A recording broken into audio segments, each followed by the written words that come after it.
bring in now Dr. Eric Mandel. He is the medical director at Mandel Vision.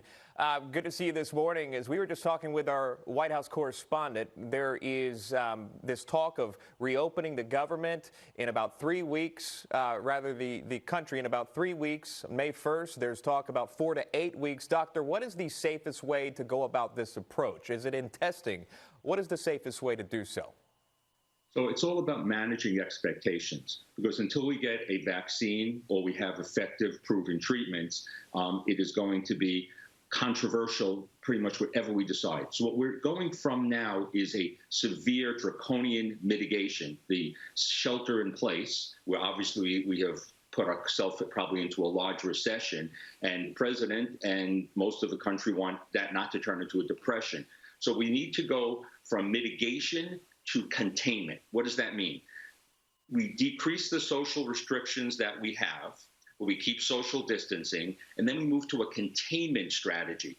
Containment means that when a brush fire starts, we can put it out. But without any community immunity, that means we have so many people who are not infected. The WHO has, their goal here is not to get enough people with it and then develop immunity. Their goal is to stop people from becoming infected, to try to get it out of the community. And if that's the goal, and until we have a vaccine, we're going to have to keep the elderly, immunocompromised sheltered for quite a long time. But we need to manage expectations, because there's no community immunity, herd immunity, we're going to have waves of this coming on. But because it won't overwhelm the healthcare system, because we've mitigated with the draconian measures to this point, we should be able to be good. The problem is a gigantic confrontation is going to happen between our public health officials and politicians who stand with them, like a Mayor de Blasio, and President Trump, and people who want to get back into the economy. So every death that happens from COVID is going to be blamed on greedy capitalists. Right. Yeah, right. Absolutely. I want to jump into a different point here. We're going to show the audience this. It's a chart, and it's based on percentages of people testing positive for the coronavirus. This is done by age. So essentially the young, only 11% of those tested positive here, showing that 11% if you're under the age of 25 testing positive coronavirus. That doubles, the number doubles if you follow along the chart there as the age increases. Why is that, doctor? Why are we seeing that? 11% under the age of 25 are testing positive, but it doubles as you get older. Well, I think the first thing to realize here is that we have incomplete data. What does that mean? Who are getting the testing? The testing is only of the sick. Who are the sick?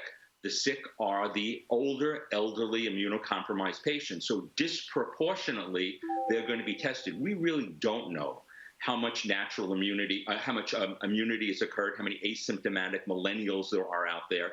So I think we're dealing with incomplete data. It goes on to the mortality statistics. The mortality statistics were saying upwards of 1% of people who get COVID develop, end up dying. That's probably totally untrue, because we're not testing young people. And in addition, it's inflated, and this is not to minimize any single death, but it's inflated because if you get COVID and you die, that's attributed to COVID. Even if you had underlying diseases, severe heart congestion, asthma, bronchitis, whatever it was, and you were 107 years old, if you have COVID and you die, it's 100% automatically landing with those mortality statistics. Yeah, that's from the White House task force there, from Dr. Birx, quoting there. Then do we need to test everyone? Going off of your point, does everyone in the country need to be tested, and what would that look like?